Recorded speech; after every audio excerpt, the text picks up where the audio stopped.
अस्सलामुअलैकुम स्टूडेंट्स, क्या हाल है आपके। उम्मीद करती हूँ कि आप सब ठीक होंगे। और आज के इस वीडियो में एक बहुत ही खूबसूरत सा डिफरेंट टेक्निक्स के साथ smoky glittery eye makeup look share करने वाले हैं। तो वीडियो को आपने स्किप कहीं भी नहीं करना है, लास्ट तक हमारे साथ बने रहना है। मेकअप का स्टार्ट हम आईब्रोज की शेप से करने वाले हैं और मीडियम और डार्क दोनों शेड्स को आपस में मिक्स करके आईब्रो की शेप करेंगे। आईब्रोज में फिलिंग करेंगे इस तरह से कि आईब्रो में कोई भी पैच नहीं बने।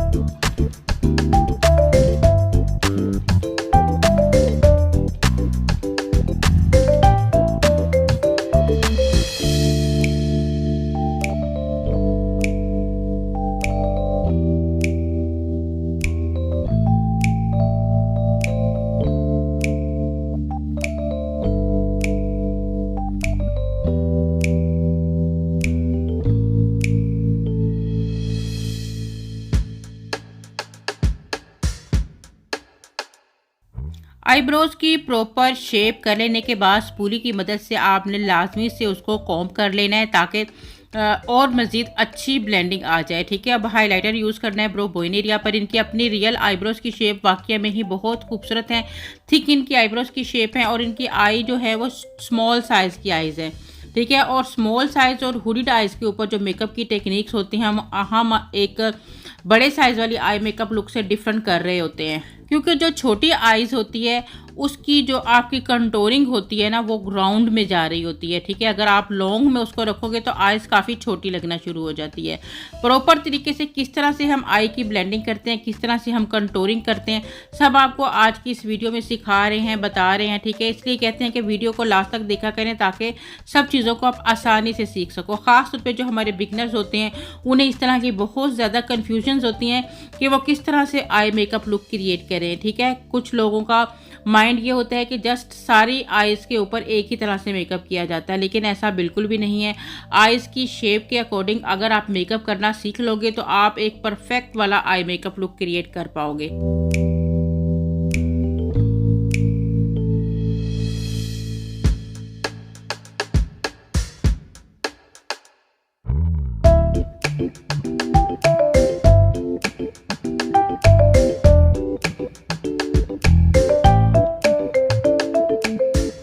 परफेक्ट तरीके से आई की जब आप ब्लेंडिंग कर लोगे तो अपने ड्रेस के अकॉर्डिंग इसमें कलर ऐड करना होता है। ठीक है, ज़्यादातर आपने देखा होगा कि हम अपने ड्रेसेस को मद्देनज़र रखते हुए ही अपने कलर्स की एप्लीकेशन कर रहे होते हैं। ठीक है, अगर हमारे ड्रेसेस में कोई कलर हो, थोड़ा सा हमारी आइज़ पर भी वो कलर नज़र आए तो आइज़ में एक अच्छा लुक आता है। ठीक है, पता चलता है कि हमने अपने ड्रेस के अकॉर्डिंग जो है ना वो आई मेकअप लुक क्रिएट किया है। तो इसमें इस वक्त हमारे ड्रेस में थोड़ा सा ग्रीनिश शेड है, तो हमने ग्रीनिश शेड के साथ ही पूरा क्रीज को मैं मतलब आउटर पर अप्लाई कर कर उसको पूरा क्रीज पे अप्लाई किया है।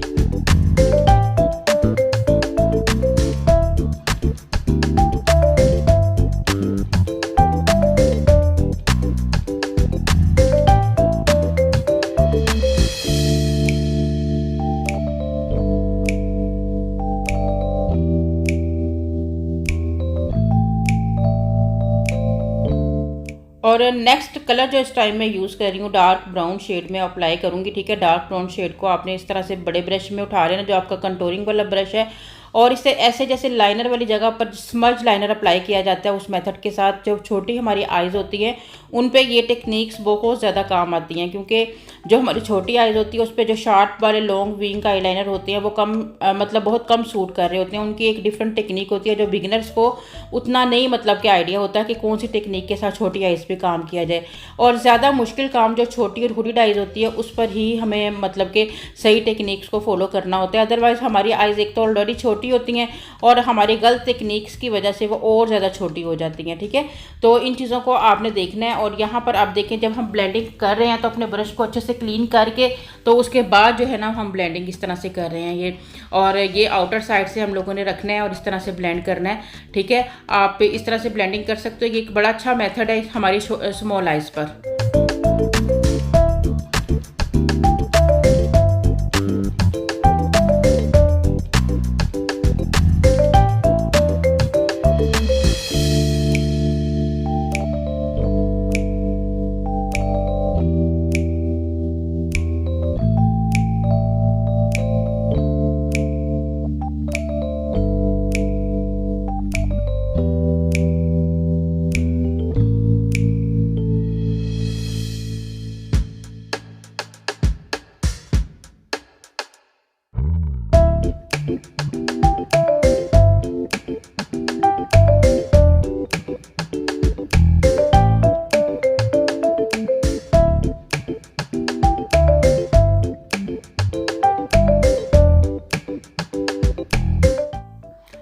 थोड़ा सा पिंक, रेड पिंक शेड है जिसको हम आंखों के नीचे अप्लाई कर रहे हैं। जो हमारे ब्लशन वाले पैलेट्स होते हैं उनमें ये वाले शेड हमें इजीली मिल जाते हैं, और उनमें से क्योंकि ये ब्लशन के लिए ज़्यादा कलर्स यूज़ किए जा रहे होते हैं तो इन्हें आप आंखों के नीचे भी बड़ा ही स्मूथ सा लुक आता है, इनको आप आसानी से यूज़ कर सकते हो। और साथ ही हाइलाइटर हम लोग यहाँ पे अगेन, क्योंकि ये है कि हाइलाइटर की फिनिशिंग लास्ट तक हमारी होती है, सबसे लास्ट में भी आपको थोड़ा सा हाइलाइटर अप्लाई कर देना चाहिए। ये कैंडिल लैब के यहाँ पर हमारे पास 2 शेड्स हैं, एक सिल्वर है और एक कॉपर गोल्ड शेड है, ठीक है। कॉपर गोल्ड शेड का स्वाच आपको करके दिखाते हैं कुछ इस टाइप का, और एक ये वाला हमारे पास थोड़ा सा जो हमारे पास चैम्पियन सा शेड होता है वो शेड है। तो दोनों शेड्स को आपस में हम लोगों ने मिक्स करना है, और मिक्स करने के बाद एक नया शेड क्रिएट होता है। अच्छा, यहाँ पे ये चीज़ बड़ी ज़्यादा मायने रख रही होती है जब आप डिफरेंट 2-2, 3-3 शेड्स को आपस में मिक्स कर रहे होते हो और आपको एक डिफरेंट कलर मिल रहा होता है, तो एक मतलब कि एक आपके अंदर से ही ना कॉन्फिडेंस बिल्ड हो रहा होता है कि हाँ जी हमने कुछ न्यू किया है। तो न्यू चीज़ों को ज़रूर ट्राई किया करें, आगे बढ़ने का बहुत अच्छा ये एक तरीका है कि आप नई नई चीज़ों को बनाएं, लगाएं, अप्लाई करें, मिक्सिंग करना सीखें। इसी तरह लिप के कलर्स आ जाते हैं, जब आप लिपस्टिक को डायरेक्ट उठा के लगाते हो तो उतना मज़ा नहीं आता है जब आप अपनी लिपस्टिक के अंदर 2-3 कलर्स की मिक्सिंग करके अप्लाई करते हो और वो एक डिफरेंट शेड जब क्रिएट हो रहा होता है तो वो चीज़ जो है ना वो हमारे लिए मतलब कि बहुत ज़्यादा खुशी का सबब बन रही होती है, ठीक है, क्योंकि उसमें हमने हमारी अपनी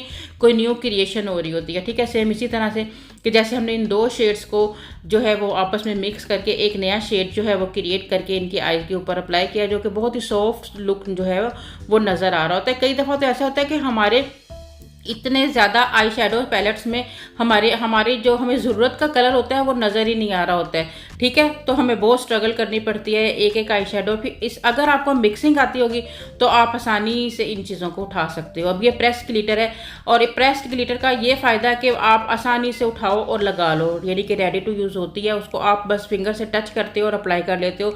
इसलिए जो हमारी ये भी कैंडी लैब ही का है, इस तरह के जो प्रेस्ड ग्लिटर होते हैं वो ख़ास तौर पर ब्राइड्स के लिए आपको ज़रूर बाय करके अपने पास रखने चाहिए। और ये प्रोडक्ट्स भी आपके लिंक्स भी आपको डिस्क्रिप्शन में देंगे, अगर आपको इनमें से कोई प्रोडक्ट चाहिए होगी तो आप ज़रूर जाके एक डिस्क्रिप्शन चेक कीजिएगा, ठीक है। खास तौर पे ये जो जेल लाइनर है, वाइट जेल लाइनर, इसको आप आसानी से बहुत रिजनेबल प्राइस में बाय कर सकते हो। कल भी मैं कमेंट अपने पढ़ रही थी, क्योंकि अक्सर मेरी वीडियोज़ के कमेंट में मैं बहुत शौक से पढ़ रही होती हूँ, तो वहाँ पर आ रहा था कि मैंने तो जितनी बार भी बाय किए है जेल लाइनर को उतनी बार ही वो ड्राई हो जाता है। तो ये है कि अगर आप रिजनेबल प्राइस पे बाय करोगे, क्योंकि बाज़ लोगों के ज़्यादा यूज़ में नहीं आते हैं। अब हमारा तो रूटीन में होता है कि मतलब कि 1 मंथ 15 डेज़ के बाद हमारा एक जो पैकिंग है, क्योंकि हमने ज़्यादा यूज़ करना होता है, वो बिल्कुल ख़त्म हो जाती है, ठीक है। तो अगर आप कम यूज़ कर रहे होते हो तो फिर आप रिजनेबल प्राइस वाले बाय कर लें। अगर वो 3-4 महीने, क्योंकि इसको टाइट करके आप रखें, उसके अंदर अगर आप थोड़ा सा भी उसको ओपन रखेंगे तो वो ख़राब हो जाता है, ठीक है। अब ये हमारी स्मॉल आइज़ के ऊपर हम लोगों ने हल्का सा यहाँ पर जो है ना लाइनर की बनाया है, बहुत मोटा लाइनर छोटी आइज़ के ऊपर टेक्निक के साथ लगता है, और उससे आइज़ छोटी जो है ना मतलब कि ज़्यादा अगर आप कोशिश करते हो मोटे मोटे लाइनर्स लगाने की छोटी आइज़ पे, क्योंकि स्पेस ऑलरेडी कम होता है तो वो और मज़ीद छोटी हो जाती हैं। इसलिए बिल्कुल लैश लाइन के साथ साथ ही आपने एक लाइन क्रिएट करके छोड़ देनी है। और अब आप खुद देखिए कि हमारी स्मॉल साइज़ की आइज़ जो हैं वो पहले से काफ़ी अच्छी और खूबसूरत दिखने लगी हैं। बाकी यहाँ पर हम मस्कारा लगा लेते हैं। मस्कारा लगाने के बाद फिर हम यहाँ पर अपनी लैशेस को अप्लाई करते हैं, और छोटी आइज़ पे आपको ये भी टिप दूंगी कि बहुत बड़ी बड़ी लैशेस आपको नहीं लगानी है, क्योंकि ये ना हो कि आपकी लैशेस की वजह से आपकी पूरी आइज़ ढांपी जाए, ठीक है। जब आइज़ ओपन हो तो वो आईब्रोज तक आपकी लैशेस जा रही हों और फिर कुछ मज़ा ही नहीं आए, ठीक है। तो इन चीज़ों को आपने ज़रूर से सीखना है। बिगिनर्स जब काम करते हैं, ठीक है, वो देखते हैं और उनको जब अपने प्रैक्टिकल में लाते हैं तो वो बहुत जल्दी लर्न कर लेते हैं हर एक चीज़ को। लेकिन जो बंदा सिर्फ देखता है और प्रैक्टिस नहीं करता और ये समझता है कि बस मुझे देखने से ही सारा काम आ जाएगा, तो ऐसा नहीं होता है। जब तक आप प्रैक्टिकल में किसी चीज़ को नहीं लाओगे आप कामयाबी हासिल नहीं कर सकते हो, ठीक है। तो ये देखें जी, अब हमारे पास यहाँ पे लैशेस हैं। लैशेस के निकालने का भी एक अलग ही मेथड होता है।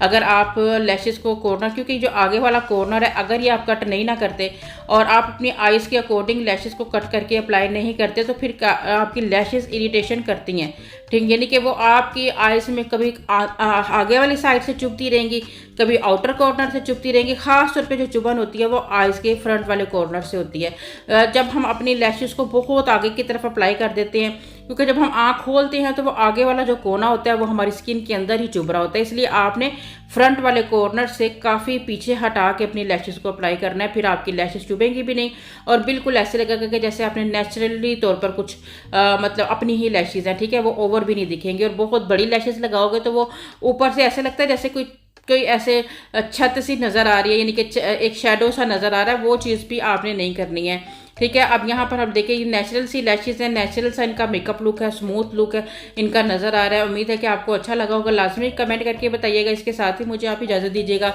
दुआओं में याद रखिएगा। अल्लाह हाफिज़।